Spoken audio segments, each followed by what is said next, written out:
Here we go. Hey, yeah, beautiful people. What's up? Hey, hello, everybody. Hey, guys. Hi. Hey. Hey, guys, everybody. So this is the first time multi-streaming. I feel like I'm on BCN right now, not gonna lie. So people from from YouTube, from LinkedIn, just let me know where you are. So just testing if technically everything works. I can see some people in. Feel free to say ciao, hi, or whatever. It's gonna work in your language. Here in the chat, let me say a big shout to everybody. From Spain. Hey, Dan, what's up? There we go. Hey, Dan, good to have you. Cool. So, ciao from Italy. Hi, Let's see. everybody. Video and audio is good on my side. Brilliant.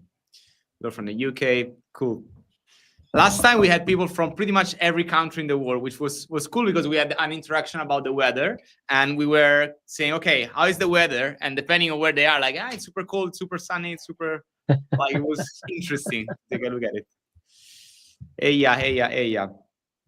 Okay. I wonder if you ever had somebody from Slovakia, because I never heard about people from Slovakia, like, what is it the country? Like, what is it, Man, I'm so bad with geography, and I often confuse it with Slovenia. So I never realized which one was where. So I was like trying to figure it out all the times. And it was interesting. But yeah, you're my favorite Slovakian guy ever. You have Samu. Hello. Yeah, it works out pretty much. Like from LinkedIn, from YouTube, I can see that it's working out.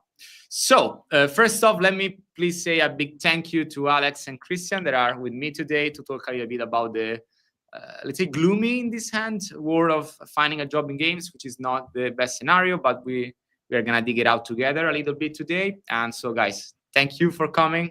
My pleasure to have you. Well, lovely to have you here. Cool. Thanks for the invitation.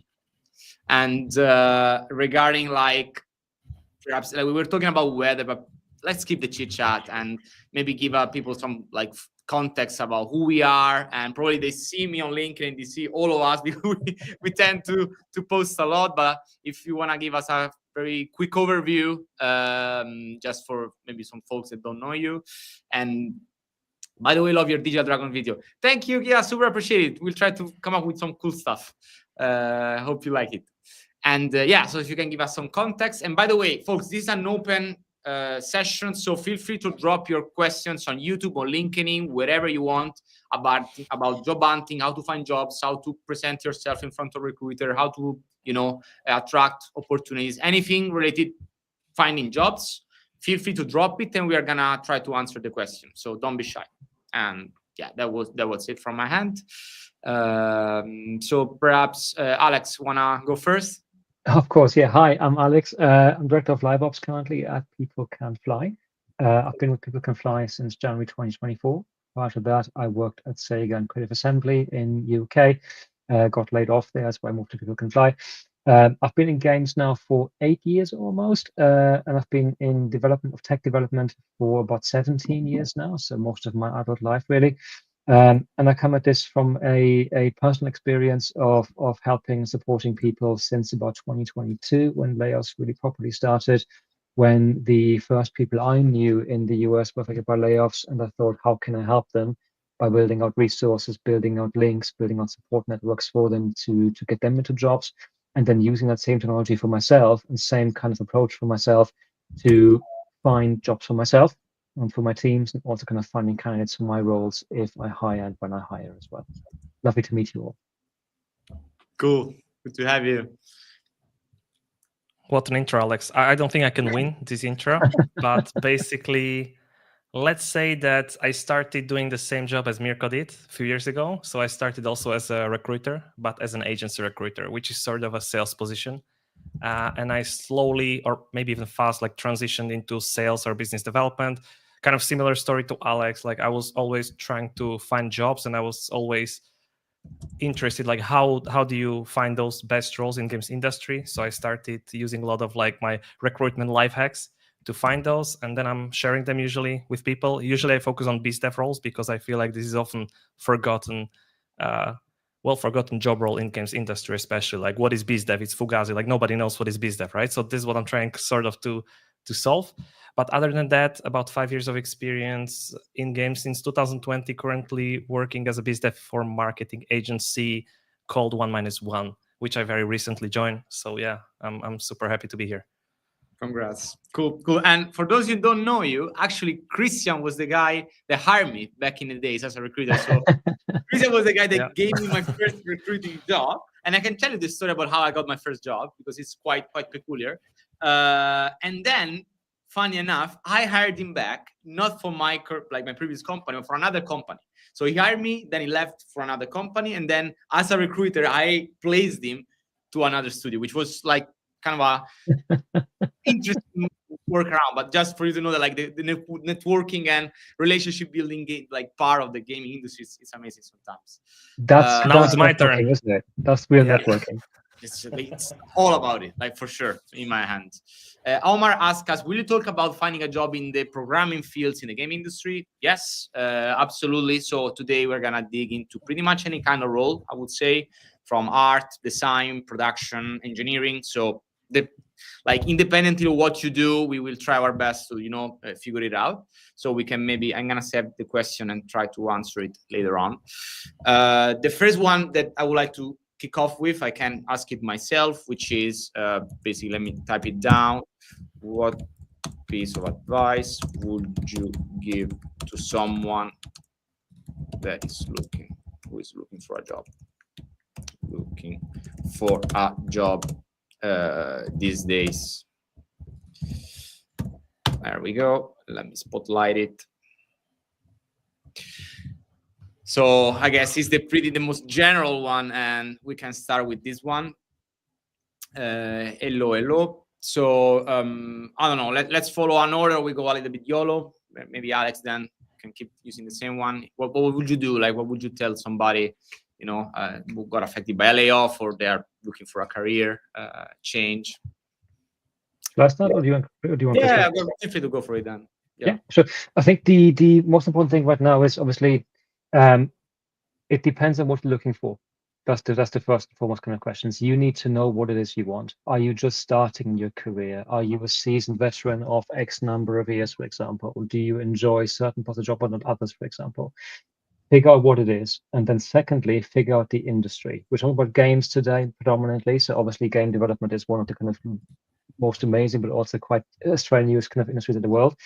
But have a think about kind of what it is you want to achieve. Think about kind of what it is you're looking for, and think about kind of the kind of type of role you're wanting to do.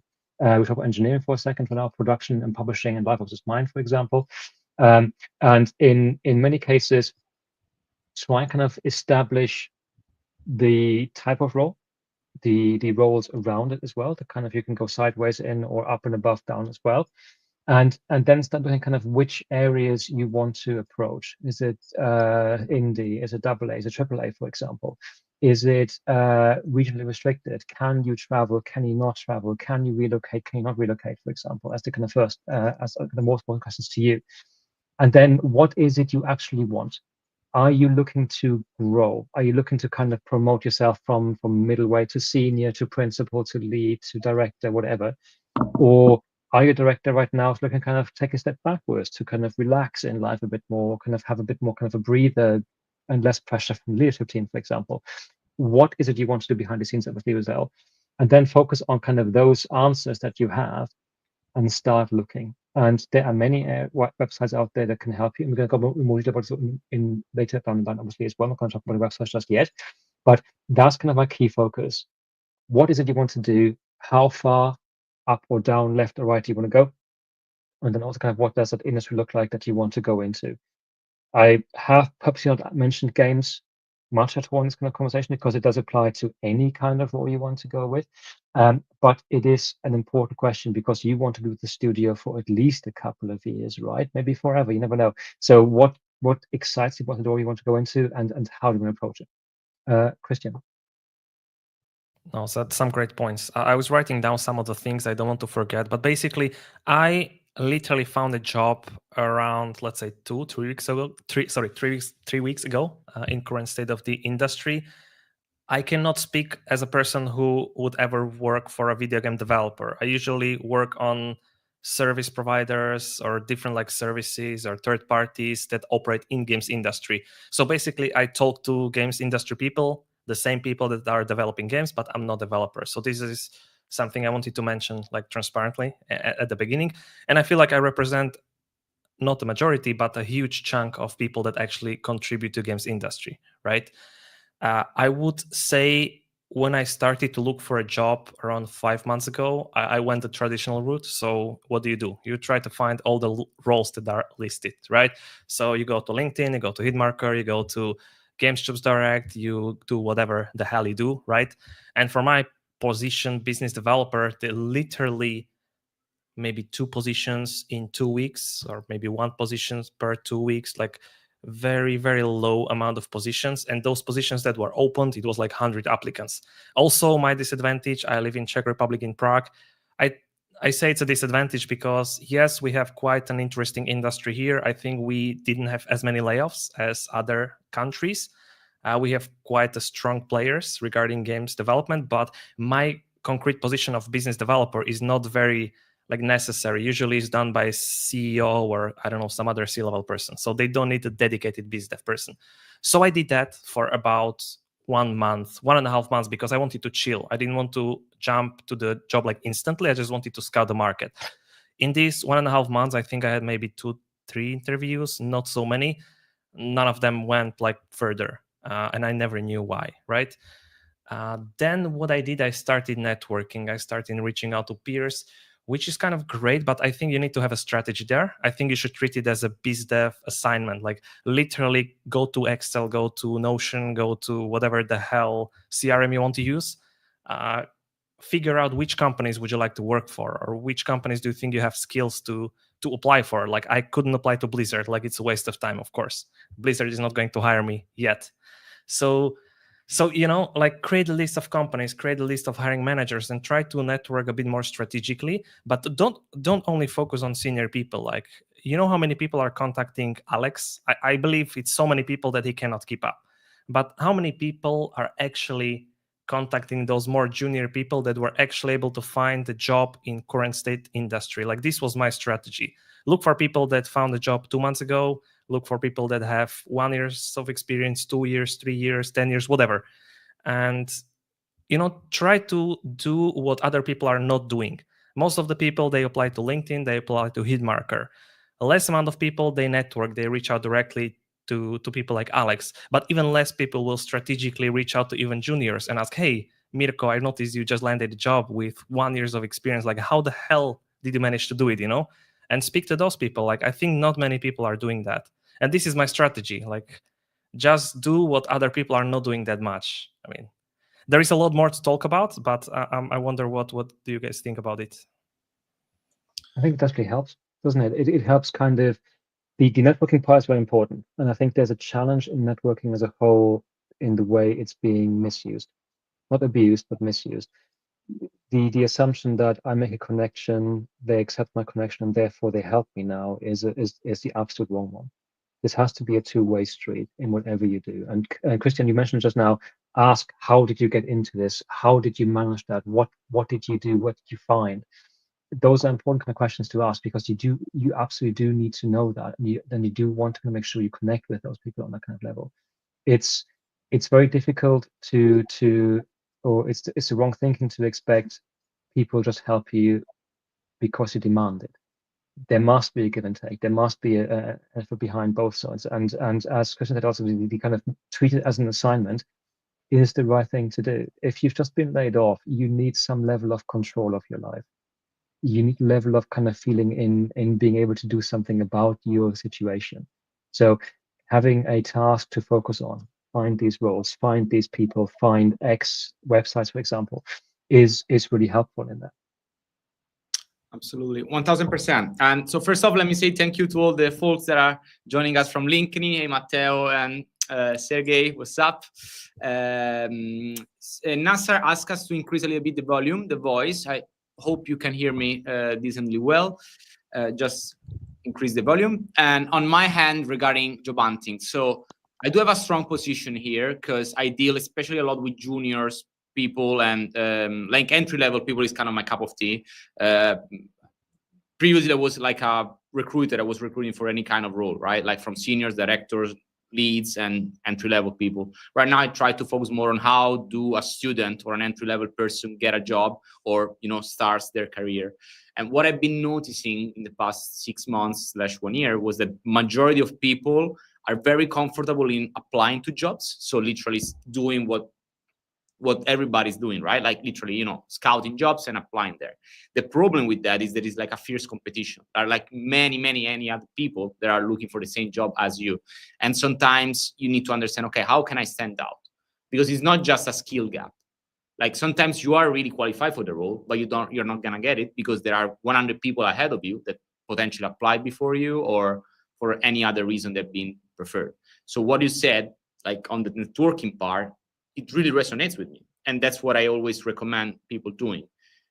Because finding job, first off, to me, is a job itself. It's like a full-time job. It requires effort, action, so it's not that easy. And the probability of getting a job, statistically speaking, is way higher if somebody will refer you. Meaning that if you have the chance to be referred from somebody else, this, like, statistically is like 15 times higher, the possibility of getting that job. And generally speaking, you can also find undiscovered job opportunities, like jobs that are not publicly available, just because you know the right people to speak with. And they can mention, hey, by the way, in 2 months, we're going to need a 3D artist, or in 2 weeks, we're going to release this position. Would you like to be considered? The only possible way to find these jobs is by speaking with people, because the more people you know, the more opportunities will come up. So finding a job is not just a matter of understanding how I can polish my CV for that specific role, which is important, but it's not the only thing to do. The speaking with people part, to me, is fundamental. And that's what I always recommend. And actually, this is how I got my first gaming recruiter job, by talking with Kristian. We had a networking call out of nowhere, if you remember. And out of that, he said, hey, me might be open to hire in a while. I say, oh, I would love to, but then not at the beginning. And then after 4 months, I was contacted back by Kristian, and he mentioned, hey, by the way, now we have green light.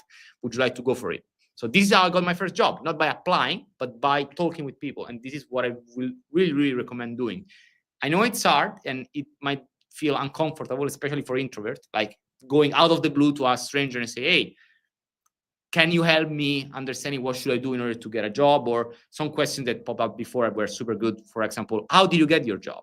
I'm struggling to get my first job, and I would love to hear your story. Or if you have any piece of advice. People are extremely open to that.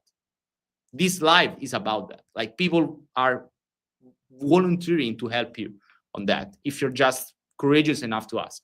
And that's what would be my biggest piece of advice. Just ask for some support, because people, especially in games, are supportive, because we all know we are in the same boat, right? The market is tough for everybody. So that what I would recommend. All right, I see some questions already. So I'm not picking organic, like I'm just gonna go a little bit random, so they're not in a specific order, but I will try to do one for pretty much everybody. Omar, hey Omar, portfolios are the hardest part to work on, to be honest. Like, what kind of projects should we focus on, or how to know what skills needed to showcase in the portfolio? I think this is more for Alex, right? Yeah. That's always a tough one. I've been looking at kind of working with, obviously, concept artists, environment artists, and visitor artists at Creative Assembly. So I can give some insight onto this one, but keep in mind this is a few years old now, 2 or 3 years. So take my opinion with a grain of salt. Also, I'm not a design or art recruiter, so based on what I've been seeing so far, I've been working on hiring. So please keep that in mind. But for me, it's kind of there's a number of things to kind of keep in mind of. The first one is explain what it is you're doing. Look at your best work and kind of what story does it tell? What story are you trying to do, and how does your portfolio correlate with the company you're applying for? Say, for example, you were to apply for Blizzard for a World of Warcraft role, for example. High fantasy, a bit darker fantasy, but largely fantasy, right? It'll be less useful to show a sci-fi grimdark style kind of portfolio to them because it wouldn't resonate with them. But once you understand kind of what it is, make it obvious what you're focusing on. Are you focusing on vistas, environment, characters, whatever is behind it, obviously as well. Ensure that whatever you have is show the valuable parts of it. If you have a vista, for example, or a concept art of a ranger or of a soldier or anything like that, what are the standout things that you've thought about of how this ranger looks like or sort of look like? The lapels and the shoulders, for example, the way the weapons are being held, the arm movement when they're reaching for the gun, for example. Things like that. That shows kind of what you're focusing on, kind of how you consider movement and how you consider kind of behavior of the character as well. And also what I find is useful is what we have as interviews as well is kind of show kind of the challenges doing that and the way you overcame them, for example. Explain what decisions you made and how you made them. And also kind of reflect on what went well and what didn't go well in that concept that you were working on. Those kind of things help us understand what kind of person you are. Okay, that person does wonderful art for characters or whatever it might be, but what's their working process? How do they work together on this, and how do they kind of do this kind of thinking about kind of what we're trying to achieve? And show iteration if you can as well. How do you get from plan A of your initial kind of concept sketch to the final thing, or as far as you could take it, obviously. And showcase those pivots as well. What made you change? What made you kind of want to kind of approach this now differently, for example? Those kinds of things that kind of I feel like are the kind of best part of this, or kind of the key parts of this one as well. And then when you kind of think about skills that you want to showcase on this, your thought process, your iteration process, your pivot process, but also kind of understanding what controls you have, what constraints you work under in creating this art, for example, be that a time constraint, be that a law constraint, be that a constraint of existing or working with existing kind of frameworks or concepts that already exist in the world, for example.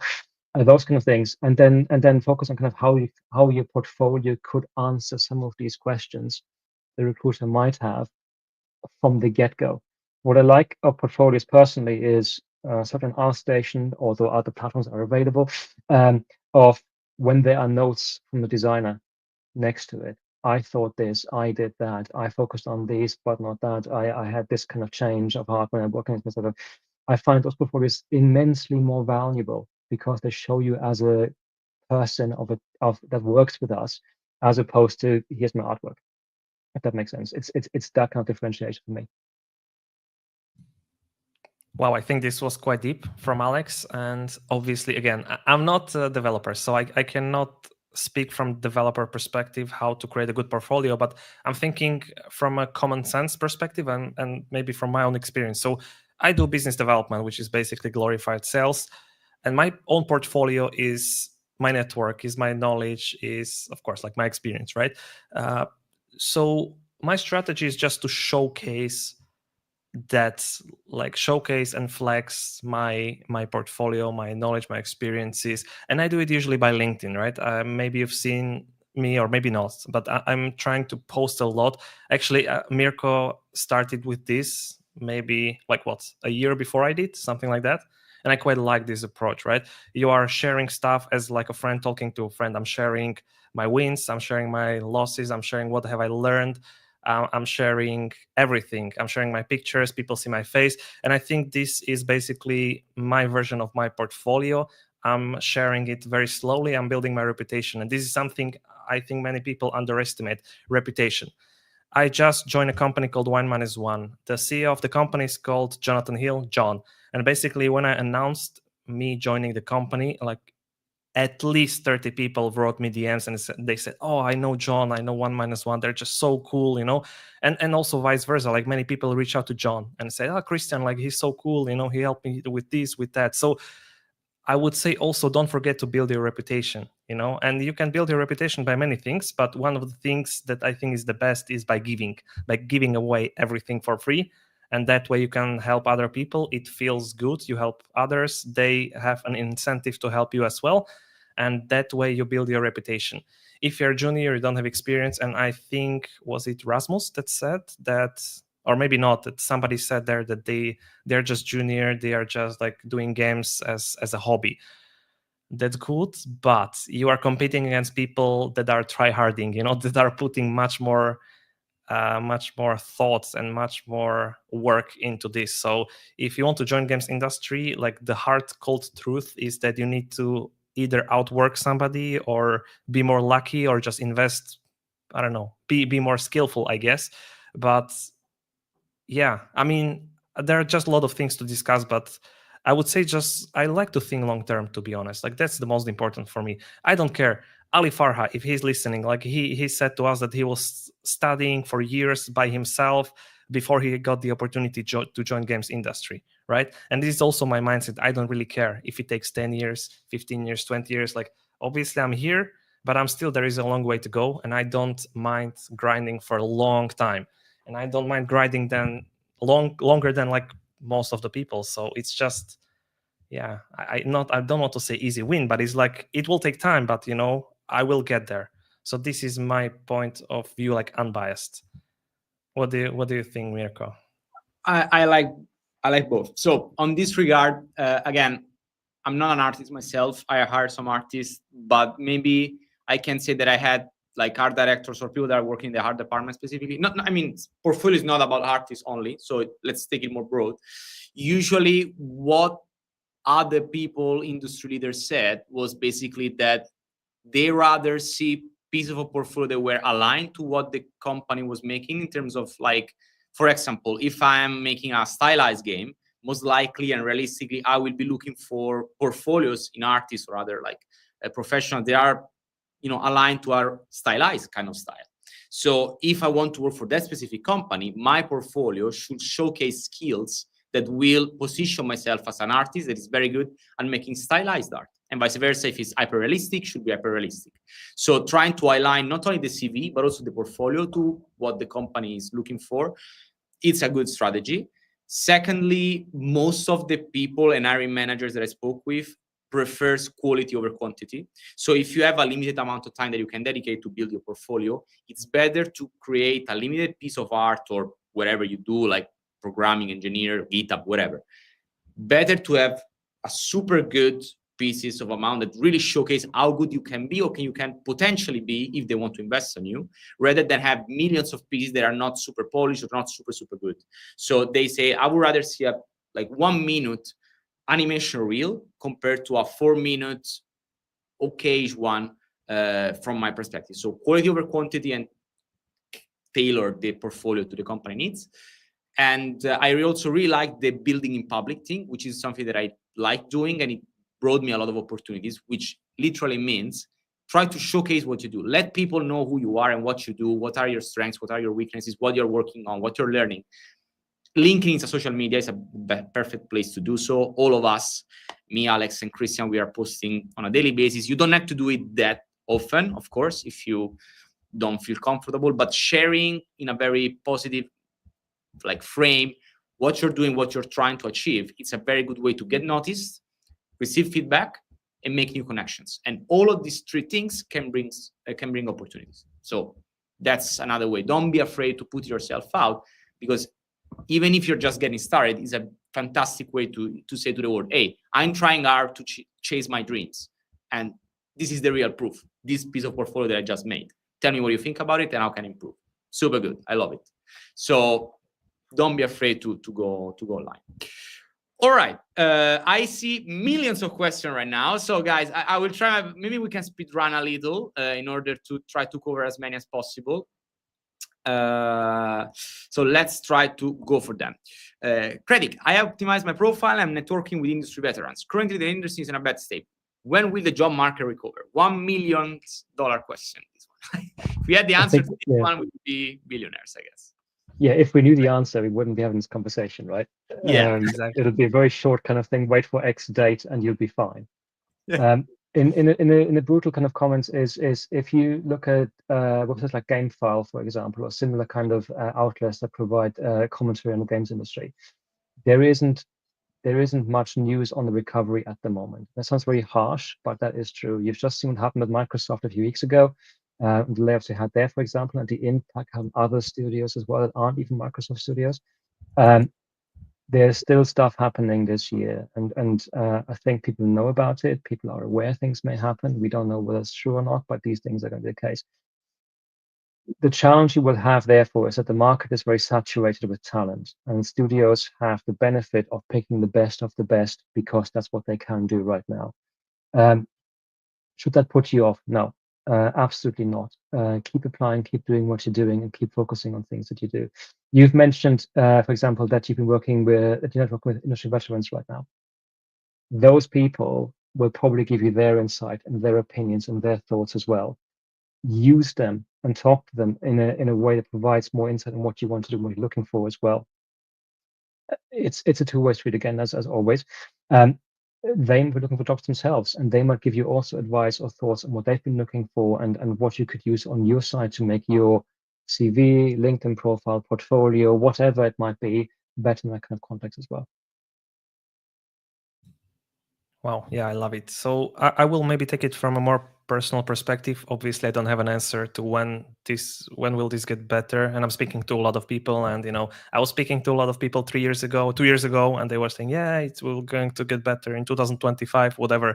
Nobody knows, right? But I think it's a wrong mindset to kind of be thinking about, oh, it's such a difficult time right now. Like, what am I going to do? I think what you're asking is like, when is it going to get easier for me? But what I think you should be asking, like, what can I do to be more competitive in current state of the industry? And to be honest, like, if the times are difficult, you are learning to adapt, and if you learn to adapt, you learn to operate in this current state of industry. Imagine how much easier you will have it once it stabilizes, right? Like all the connections that you will be forced to make, because right now you are suffering, you don't have a job, and you need to really network like 120%, right? Transferable skills, you can always like work on those. You don't need to work in games industry right now. I've done my fair share of jobs outside of games industry.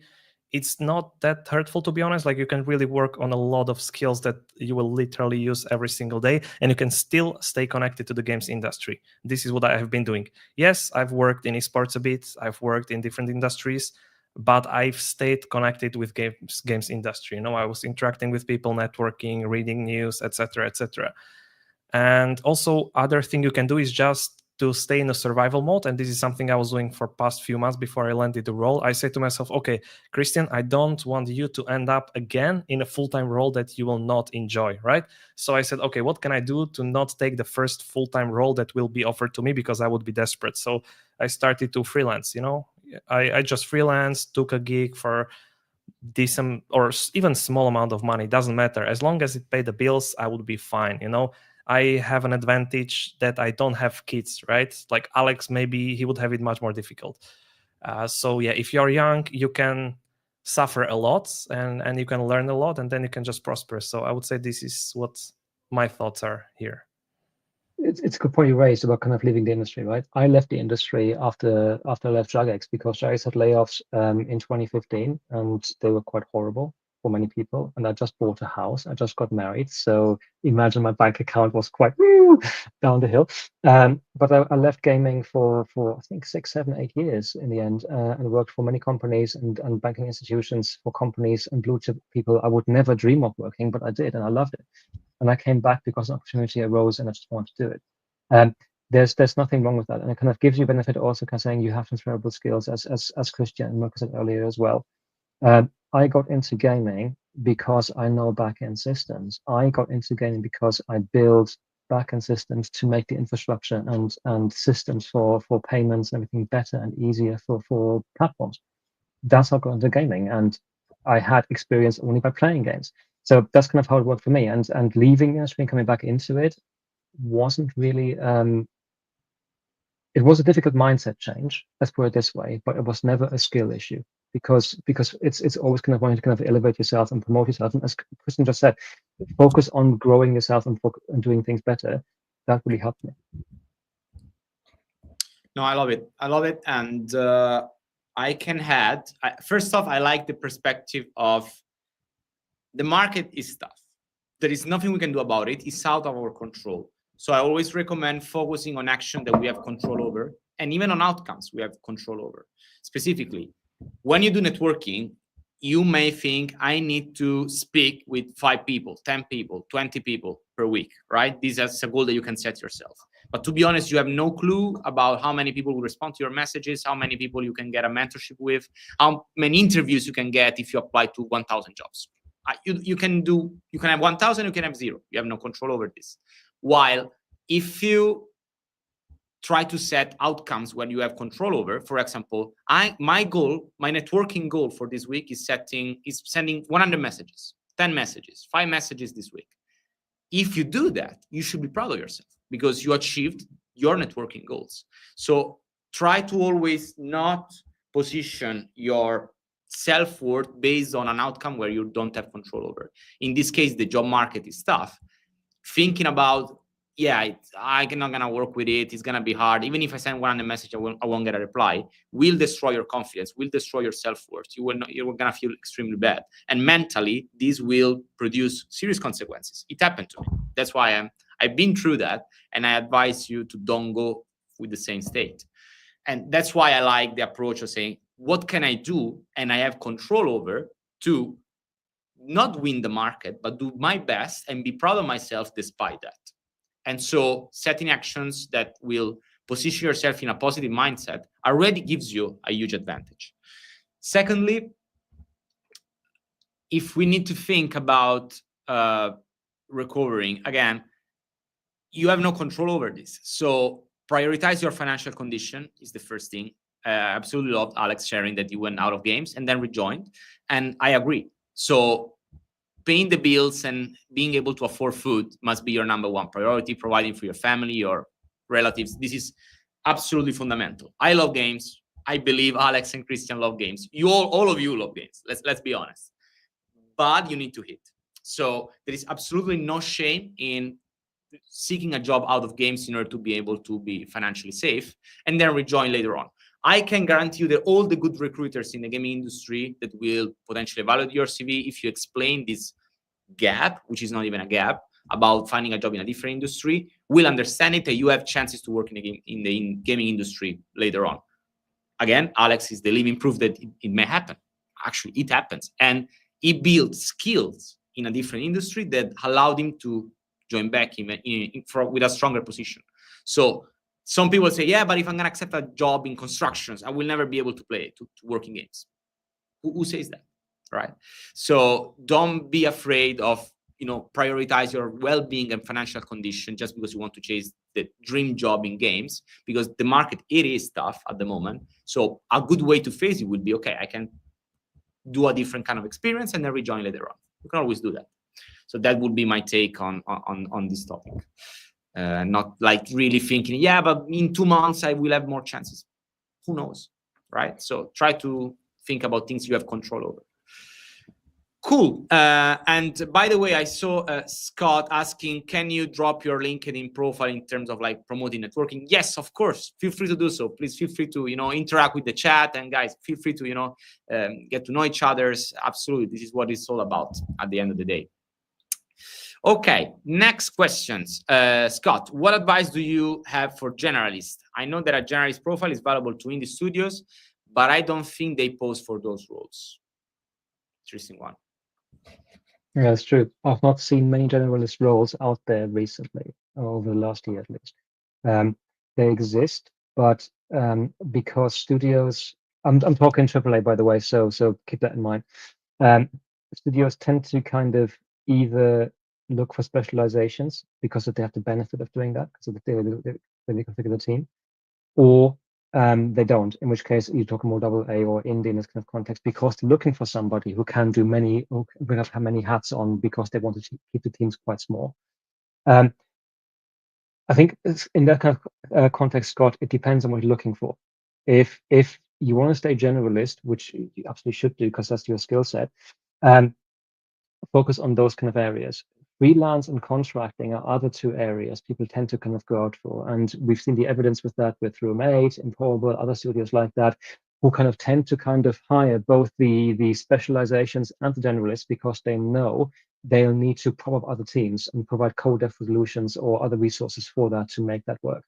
In your context, co-dev is one of the best kind of places for this, because they need to find talent that kind of can help top up a team for 6, 12, 18, 24, 36 months to deliver a certain project. And therefore having that kind of skill and knowledge might actually help them and therefore you in kind of securing a contract for that kind of time. Okay, so again, I cannot speak as I am not an artist, right? However, I can speak as a person who likes to use common sense. So what I like to do if I don't understand something or if I have questions like this, which I usually have a lot, I just try to speak to people that actually went through something like this, right? And what you can do, like what would I do literally right now is I would go to LinkedIn. And if you have Recruiter Lite, which is a premium LinkedIn, which I believe if you didn't use premium before, you might get one for either for free for a few days, or you can maybe get like a huge discount. So it will cost you maybe 50 euro, right? You buy LinkedIn Recruiter Lite. If you buy LinkedIn Recruiter Lite, you will get an access to like the whole new LinkedIn website, basically, where you can have more deeper basically filters, right? And one of the filters, I believe, Mirko, if I'm not mistaken, because it's been some time since I was a recruiter, but there was like a previous job title or something like that. Maybe it's not anymore, but I would just really try to find people with previous title generalist, and then I would see where their career trajectory went, and like which positions are they working on now. And then I would try to talk to them, and ask them, hey, why did you switch from generalist to like, I don't know, animator, whatever, right? And basically this is my approach, just get answers and try to find those people that actually went through something like this. So even if this filtering is not there anymore, you can still try to filter people through this role, and most likely you will find people that had this role previously. So yeah, just I would basically maybe do that. And also another thing is AI, which I don't know, nobody knows where it's heading, right? But I would really be afraid of that.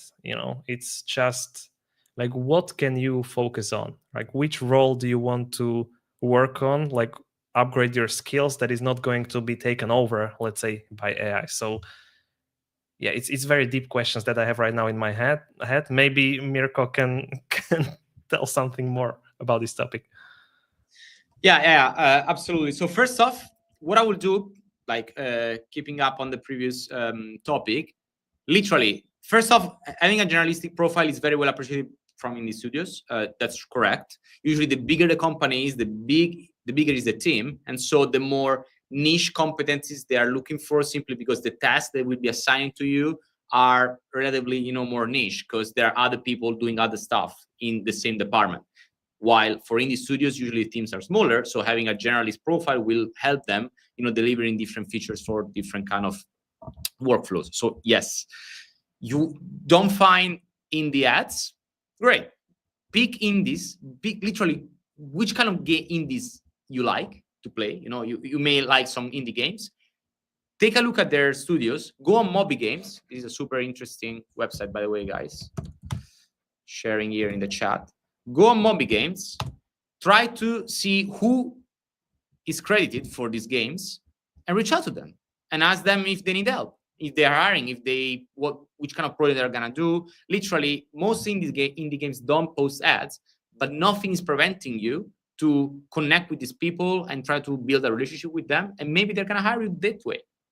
Because even more than big companies, I would say indie studios are really into like relationships, and they know people, then so like I'm gonna hire who I know I can trust. And if you can build that trust simply by reaching out to them because you like their games, so you're complimenting them, you're saying, I love what you do, I would like to know more about how you do it, and potentially I can even join you. That's a great way to start. Again, talking with people is the most important thing, in my opinion. I kind of have a question, Mirko, just like a super short one, because talking to people, it's awesome. But I feel like now a lot of people are starting to do that, right? And now it becomes another mainstream where now everybody is reaching out to everybody. So what's next? That's what I'm thinking usually now. Written letters, like how do you stand out?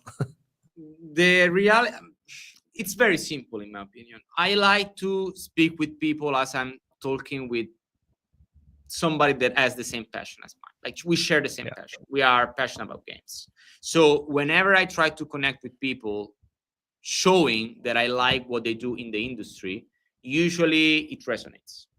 Example, I want to have a chat with somebody that created Borderlands. I love Borderlands. I play all the Borderlands. I'm very excited about Borderlands 4. I can't wait to play the next game. So if I'm going to talk with somebody from Gearbox, saying, hey, man, I love Borderlands. You're so good. How did you make it? Right? So you don't need to go through formalism that much in this industry, because you already have a common point that is basically characterizing all of us. So using games as a way to connect with people is something that is working out very well with me, and I would say works pretty much with everybody in this industry.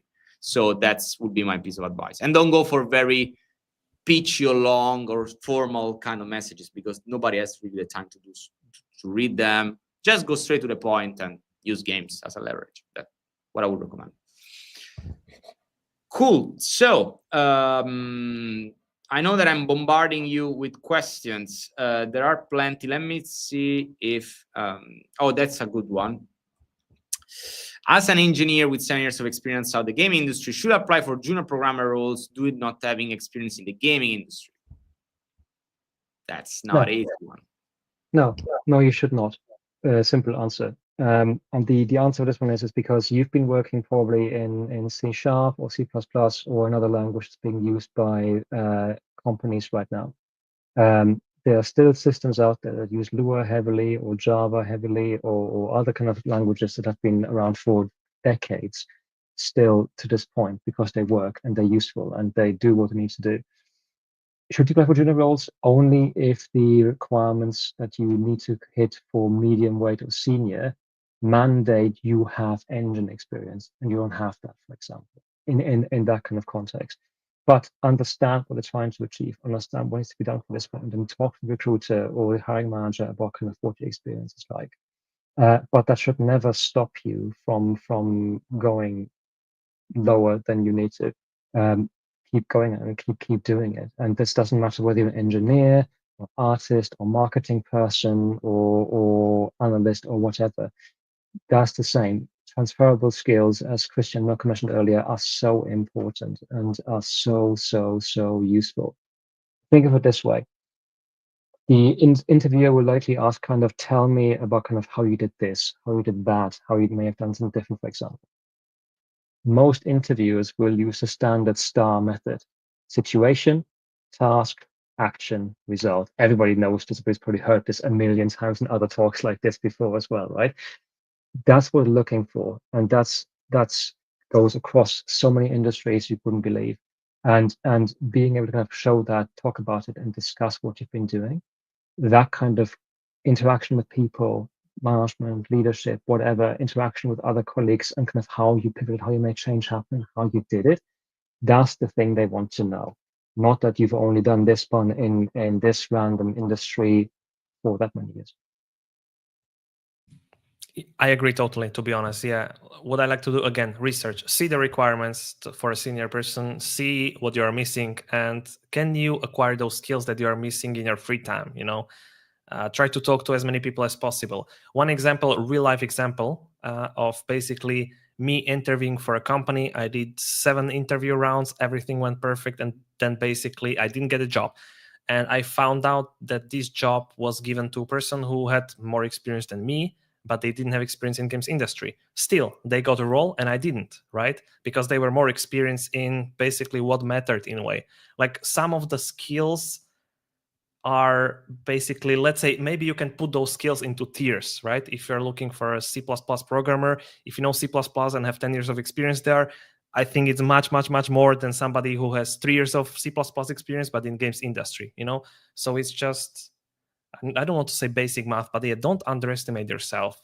I think it's actually quite similar, games industry to other industries, and that's what I'm saying to everybody. I work in games because I love games, but basically it's the same business, and as different businesses, they need to be profitable, and you're talking similar things, but you just can throw in some game quotes from time to time. Yeah. Agree with both of you, specifically even with Alex. Like, definitely, if you program in C++ and C#, this is going to be a super useful skill for the gaming industry. Like, most of the games out there are made with Unity or Unreal or proprietary engines that are based on this on these languages. So 1000%. Simply, no, you should not, because what you did has value, and you should be first proud of it, and secondly utilize it at your advantage. So that's how I see it. One more thing, Mirko, one super small thing is basically, if you are a technical person who has soft skills, you are like set in games industry, like for sure. Some of the if you see technical person with soft skills, it's GG for you. Don't even try, you know.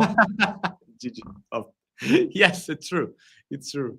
Absolutely. So Kia, I don't know how should I pronounce it, so my bad for that, but you're good to go. Don't underestimate yourself and undervalue yourself by applying only to junior roles.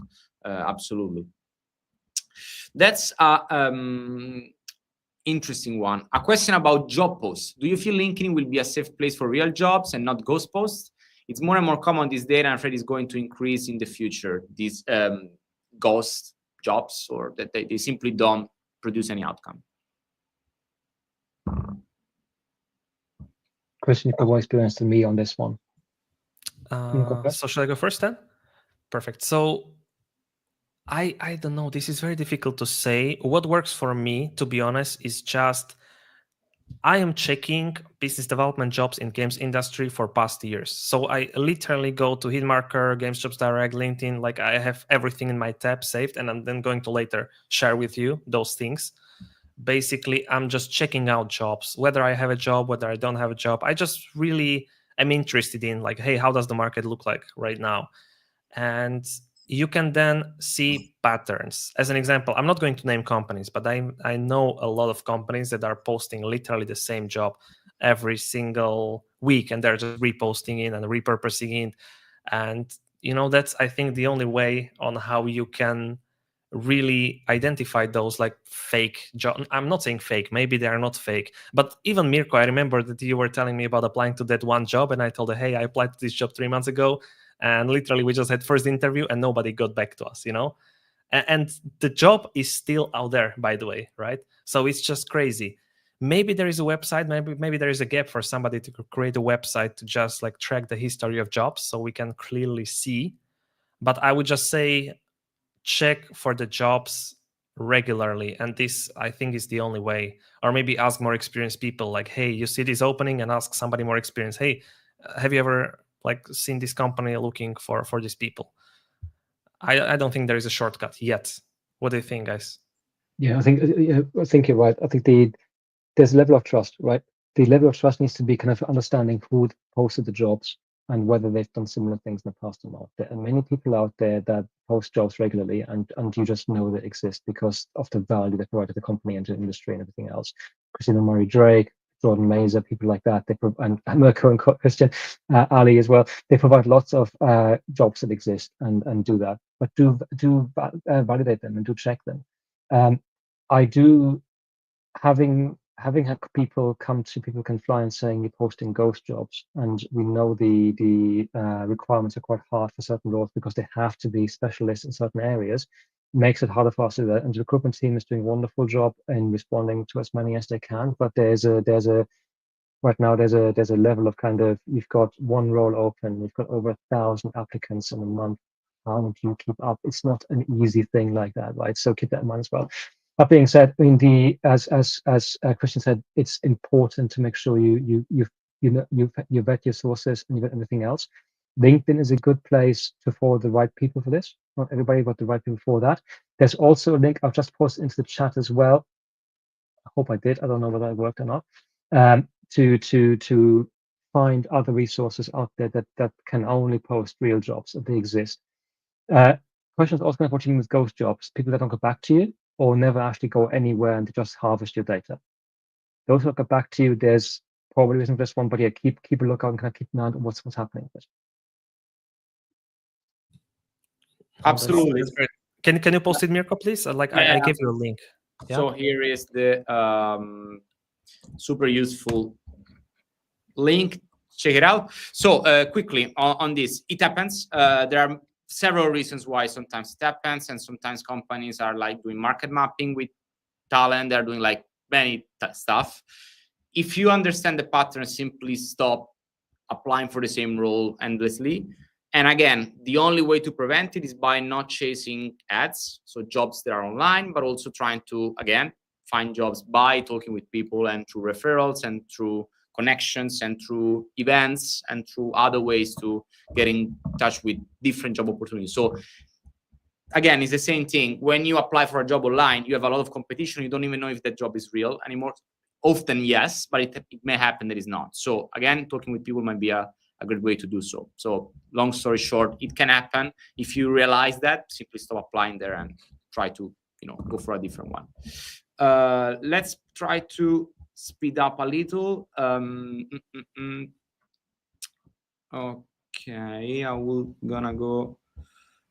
By the way, in the meantime, you find a question. I have one last thing to mention there. Listening to Alex and Mirko, check the profiles of people working in this company currently. Check the people that worked in this company previously. I just checked LinkedIn filter. Sales Navigator, which is also one of the premium tiers, also has this. You can check people based on their past title. You can check people that previously worked in this company. Do research like this. Go to Valve. If you see Valve employees, they are there forever. Why? Because it's like the best company to work for, right? So this is your, just do your research. That's it. Absolutely. Yeah, 1000%. So meanwhile, let me share with you guys the job resources that Alex built. This is extremely good. You can find any kind of jobs, remote, juniors, art, divided by categories. So this is a golden mine. So I'm gonna share it here and here. So you have it. Please take a look at it. There we go. So next questions. JCV, an RC approach or not? What does an employer recruiter ignore cherries compared to what passes ATS? I can speak for 2 hours here, but Alex, maybe you wanna go first.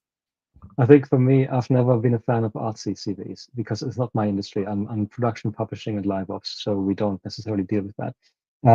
I care more about the information than pretty graphics or a rating system that shows you are a 4 out of 5 in engineer or in C++, for example. What does that mean? What's a 4 out of 5? Are you going to pass the test we're going to give you or not? Are you going to work in us in the right thing or not? So for me, it's less about that. It's more for the information. That being said, obviously artists, you would normally provide your CV and your portfolio as 2 separate kind of things to submit for your free application, for example. So the focus would be number 1 on your portfolio for a visual perspective, and number 2 on your CV, kind of what your history is and what you've been doing and what kind of things you achieved or did, for example. So for me, no, it's not something that I care about. Onto the ATS comment, touch wood, I've worked for 16 organizations in the past.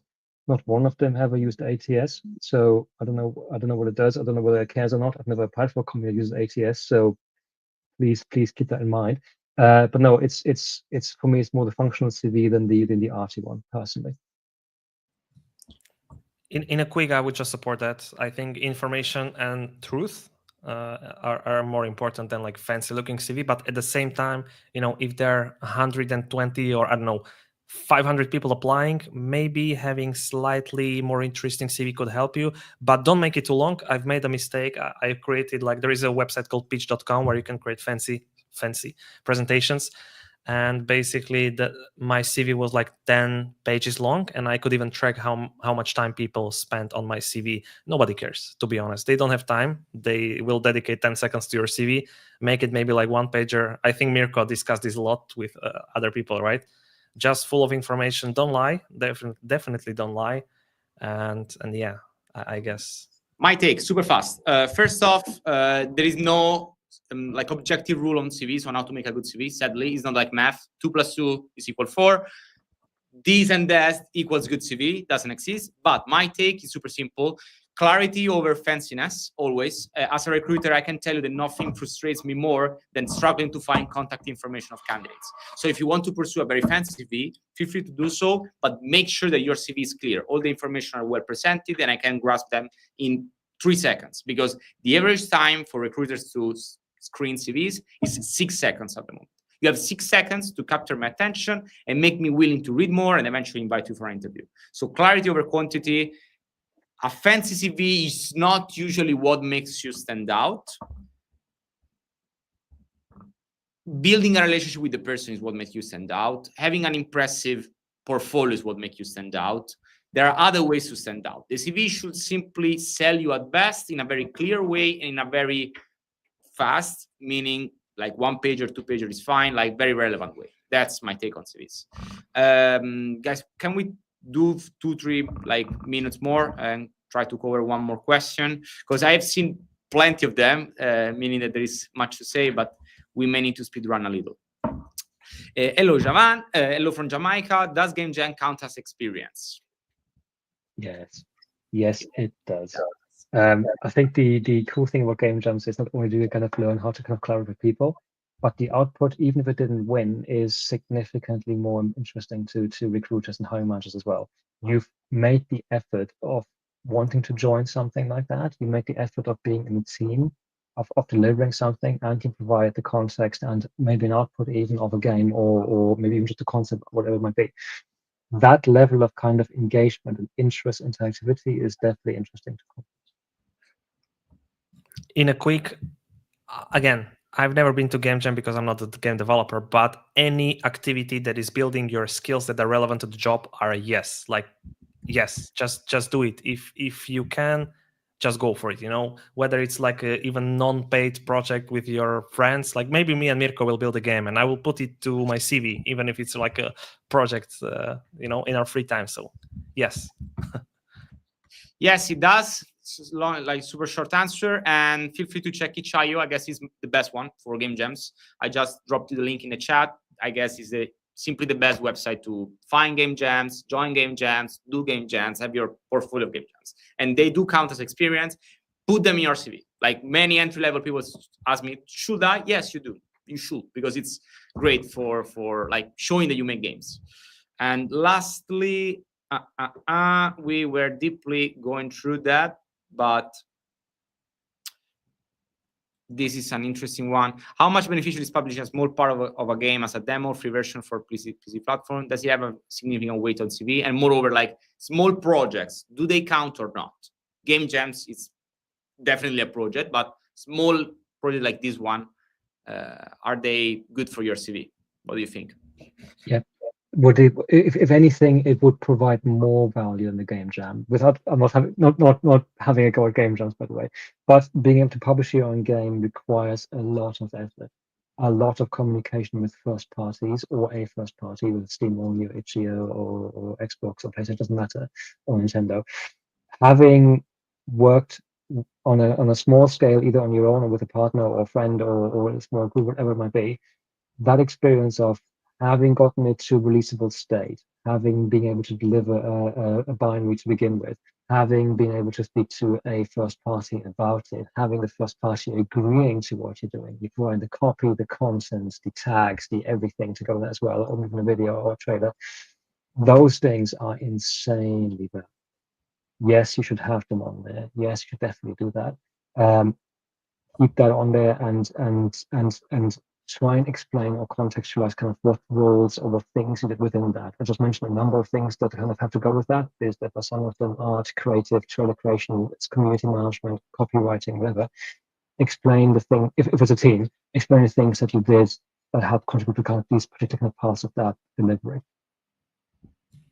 Yeah, I would kind of agree, but think of one small thing, and this is called maybe diminishing returns, which means that there's just a certain amount of information you can fill into your CV. And sometimes I see LinkedIn profiles of people that have like, I don't know, 10 plus years of experience and they have 35 job titles, you know, and I literally have to scroll and I have to click more and I have to scroll down and click more, and then I'm already demotivated.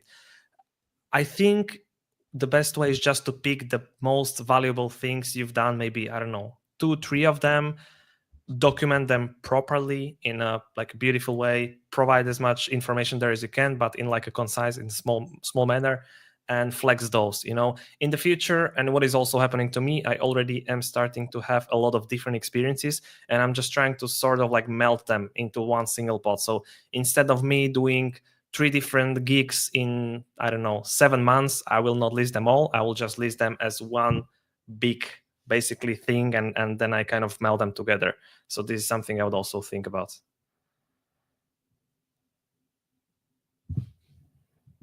muting myself. Yes. Short answer, yes, it's super good. Just put them because they may help significantly. Just try to position yourself as what you want to be searched for. So if you want to be a game programmer, try to highlight the projects that are linked to that. If you have too many, right, about everything, that's the only piece of advice. But short answer, yes. All right, guys. I see that we have some more questions. Sadly, we couldn't cover all of them, but we can probably organize another session in the future because there is some interest. So thanks for joining us. Let me give you some context. So first off, feel free to reach out to me. I don't know if I can say that for Alex and Kristian. We have our stuff to do, but if you have additional questions, feel free to drop us a line and we would be happy to, get back at you as much as we can. Moreover, Alex is fantastic at providing job opportunities, career tips, resources, anything for free, of course. So please feel free to take a look at his profile, and I also shared in the chat the I think most updated resources about games that you created. So first, thank you for that, and secondly, feel free to take a look at it. Same as Kristian, specifically for biz dev, but not only, so juniors as well and everything. So feel free to take a look at it. On my hand, I just launched this YouTube channel where we're trying to provide do live mentorship, masterclasses, CV reviews. So dropping the link in the chat, feel free to sub to the channel, and I'm gonna post content and stuff to help people find a job in games. So that's pretty much my mission, dropping here on LinkedIn as well. So moreover, I will have a personal note. I've been a job seeker. I never been laid off, so I was very lucky with that, at least not yet. I can tell you that it's very tough mentally and emotionally first. If you run through a very intense long search without results, these may have serious consequences on your mental health, on your well-being. So one advice that I can give is, regardless of your current employment condition, how you feel about not being able to land the job that you're looking for at the moment, never ever doubt your self-worth based on the fact that you're struggling to find your dream job. This is very important. You're good, you're amazing. Keep it up, don't give up on that, but never feel ashamed of yourself for not being able to find the job that you're aiming to. In my case, it took me 2 years and it was not easy. It happened. It may take a while, but don't give up and never feel ashamed about it. That's what I would suggest. Okay. Thanks so much here. Cool. So, my guys, thanks for joining us, and chat, thanks for being with us. It was awesome. Again, if you have additional questions, feel free to drop us a line on LinkedIn, on YouTube, on Instagram, wherever you want. We will be able to try to reach out as much as possible. And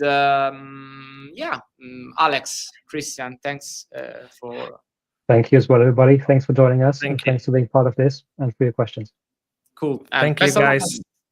Best of luck. One last selfie, by the way, guys. What do you think? Yeah, go for it. Can you take it, Kristian? Yeah, of course.